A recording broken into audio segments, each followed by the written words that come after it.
और जो भक्ति वाले हैं उनको परमात्मा जहाज भेजेगा और बिठा के ले जाएगा अच्छी सीट पे, और पता भी नहीं चलेगा कब पहुंच गए वहां पर। अब जो प्रसंग चल रहा है उसी पर आते हैं कि जब हम संपूर्ण अध्यात्म ज्ञान से परिचित हो जाएंगे और सभी कर्मों से परिचित हो जाएंगे, ऐसे कर्म करेंगे तो ये फल होगा, ऐसे करेंगे तो ये फल होगा, अब तो हमें डर ही नहीं रहा। हद हो रही है। राजनेता जिनको हम अपने संरक्षक मानते हैं उनके ऊपर ऐसे ऐसे भयंकर एलिगेशन लग रहे हैं, करोड़ों तो नीचे, अरबों तो नीचे, तो वो लूट दे को नहीं। शर्म मारेंगे उस माया को, कहाँ ले जाएंगे? कर्म बिगाड़, कर्म फोड़ के, और वो यहीं रख जाएंगे सारा जोड़ा जाड़ा, और गधे बन के फिर कुमार के प्रत्येक का। परमात्मा कहते हैं तुमने उस दरगाह का मैल नहीं देखा और धर्मराज के तिल तिल का लेखा।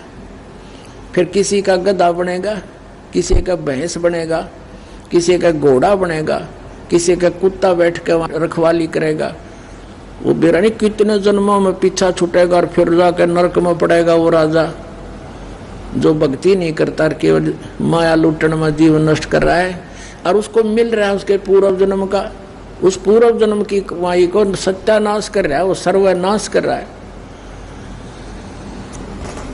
अब परमात्मा क्या बताते हैं? पुणात्मा, ये अध्यात्म ज्ञान है, और अध्यात्म ज्ञान आपको होगा नहीं तो आप भक्ति नहीं कर सकते, क्योंकि आपको डर ना बने, और भय बिन भक्ति होती नहीं।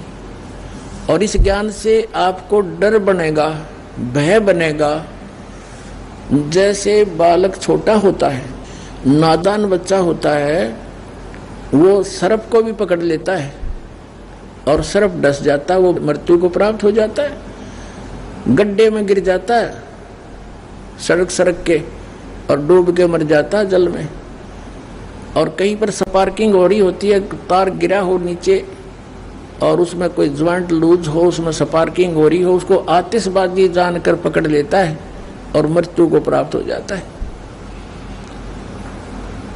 अब जब वो बच्चा समझदार हो जाता है, उसकी बुद्धि काम करने लग जाती है, फिर वो दूर से वो आप भी डरता है, क्योंकि ज्ञान से भय बना उसको कि बिजली का तार ऐसी स्थिति में हो कितना भयंकर होता है, तो उससे आप भी डरता है, अन्य को भी सतर्क करता है कि इसके निकट ना जाना, भयंकर बिजली है, इसमें पकड़ लेगी, वो करंट है, मार देगी।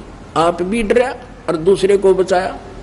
ऐसे ही सर्प के विषय में जब नो पता लग जाएगा वहां से सर्प है तो आप भी भागेगा, औरों को सतर्क करेगा कि दूर दूर होना, वहां सर्प है, और पहले उसको पकड़ लेता था और मर जाता था। तो ऐसे इस ज्ञान से आप इतने सियाणे हो जाओगे, और फिर आपने ये व्यस दिखाई देगी, रिश्वत, दूसरे को लूटना, मिलावट करना, किसके लिए? देखो, इसका समाधान कंप्लीट होगा। बुद्धिमान समाज है, सब छक लिए, माया जोड़ जोड़ के थक लिए, मिलता मिलाता कुछ को ना, बिरान माटी गणी हो जाती है। और अब इसको अपनाना पड़ेगा सबने। ये ऐसा ज्ञान है, ऐसा समाधान है। हम किस लिए माया जोड़ते हैं? बड़ी कोठी बनाने के लिए, फिर विवाह शादी के अंदर अपनी प्रभुता दिखाने के लिए। ये तो है मायाधारी मस्करों के लक्षण के घना धन हो जाता है।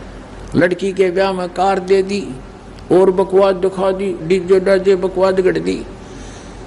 उसके पास तो धन है, पिछले जन्म का पुण्यकर्मी प्राणी है, बर्बाद कर रहा अपने उस सारे पुनों को।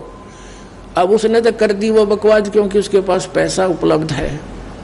अब गरीब आदमी उसकी नकल करे, अपनी बेटी को कहाँ से वो कार दे। अब देखा देखी ये रिवाज एक बेमतलब की स्टार्ट होगी, गरीब आदमी भी दुखी पाने लगे, इस तरह के दहेज को दे करके अपनी बेटी को समझते हैं या सुरक्षित रहेगी। सपने में भी सुरक्षा नहीं हो सकती। बेटी को या बेटे को सुरक्षित चाहते हो तो मालिक से जोड़ दो। इसी के लिए इच्छा करते हैं, हम जीना चाहते हैं, दोनों पैर कट जाते हैं तो भी हम न सोचे कुछ और सांस मिल जाए, हाथ कट जाता है तो भी सोचा और सांस मिल जाए। कैसा भी रोगी है वो भी इच्छा करता है कुछ जीवन मिले। हम उस स्थान को छोड़ कर आएंगे यहाँ पर नमक की बोरी में और खांड का स्वाद ढूंढ रहे हैं। वो तो खांड की बोरी में मिलेगा और वह खांड की बोरी सतलोक है। वहां जाने की विधि इस दास के पास है, इस पृथ्वी पर नहीं, इस ब्रह्मांड में नहीं, 21 ब्रह्मांड में नहीं किसी के पास, और गारंटेड है दास के पास। और ये वो जड़ी है उस परमात्मा की दी हुई है, कबीर भगवान की, और आपके ऊपर मेहर करी। आप ऐसे समय में जन्म मनुष्य का जो परमात्मा ने बैन उठा दिया इस सतनाम और सार शब्द के देने का, इस दास को आदेश देकर भेज दिया। आज से 600 वर्ष पहले धर्मदास जी से कहा था, धर्मदास मेरी लाख दुआई, ये सार नाम की तबार न जाई, ये सार नाम बार जो पढ़ी बिचली पीढ़ी हंसनी तरही। आप उस बिचली पीढ़ी की पुण्यात्मा हो या बिचली पीढ़ी शुरू होगी। प्रथम पीढ़ी कलयुग निर्वाणा, तब मगर मांडू मैदाना। प्रथम पीढ़ी वह होगी, प्रथम पीढ़ी वो थी कलयुग की जब परमात्मा मगर से सह शरीर गए थे। उसके बाद फिर यह बिचली पीढ़ी शुरू होगी। तो अब ये बिचली पीढ़ी है, लास्ट वाली पीढ़ी तो भक्ति के योग्य नहीं रहेंगे। अब भी इतना सतर गिरता जा रहा था, ये नास्तिक होने जा रहे थे। जितने भी ये काल के पंथ हैं, राधा स्वामी, धन सतगुरु, सच्चा सौदा सिरसा, जगमाल वाली और ये सिरसा वाले, और ये जितने भी जय गुरुदेव पंथ हैं या आसाराम का पंथ है, सुधांशु का पंथ है, ये तो वही बड़कड़े खिलौने ले रहे हैं, सीधे ही रामकृष्ण पर आधारित हैं। और ये बाल योगेश्वर, ये सतपाल के, ये कृपालु, और इन का पता नहीं क्या है, अध्यात्म मार्ग का ये ब्रह्म ऋषि कुमार स्वामी, इन कख नहीं पता। आठ दे टाइम इनका ये ऐसे जाएंगे जो दिखे नहीं गए कि टटोए भी नहीं पाओगे, या तो पलायन कर जाएंगे। जनता इनसे प्रश्न पूछेगी, इनको जवाब नहीं रहेगा। जनता को नंदा बना रखा, ज्ञानी बना दिया, अपने स्वार्थ पर सटपट करके अपना उल्लू सीधा कर रहे हैं। दास ने गला बैठा लिया, 17 वर्ष हो गई ये ज्ञान देते ने, 6-6 घंटे सत्संग करते हैं और ये ज्ञान समझा रहे हैं। अब इसका बेस बन गया है, अब एजुकेटेड पर्सनों के अंदर परमात्मा का ज्ञान पहुंच गया। अब देखना डूंडा पाटेगा कुछ दिनों में, पूरे विश्व में जाएगा। ये कोई बालकों का खेल थोड़ा, भगवान का चलाया हुआ ये। तो गीता अध्याय नंबर 7 के श्लोक 29 में कहा है कि मेरे इस ज्ञान को जो आधार बना लेगा, तत्वदर्शी संतों को खोज लेगा, तो उनको फिर यहाँ की किसी वस्तु की इच्छा नहीं रहेगी। क्योंकि इस तत्व ज्ञान के अंदर यही बात दृढ़ की जाती है कि तुम यहाँ के वासी नहीं हो, ये आपका ठिकाना नहीं है, ये संपत्ति और संतान आपकी नहीं है, आपके साथ भूल भुलैया कर रखिए। कल ना आपकी मृत्यु हो जाती है, आज कोठी भी, कार भी, बेटा और बेटी सब कुछ है, आपकी मृत्यु होगी, आप गधे बन गए, आपका क्या था इसमें।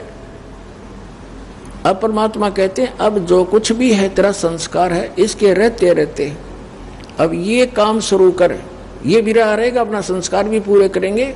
और जब इंसान अपने प्रयत्न से थक लेता है, राजा लोग भी थक जाते हैं व्यवस्था में, तो वो भी भगवान से ही कुछ ऐड चाहते हैं, मदद चाहते हैं।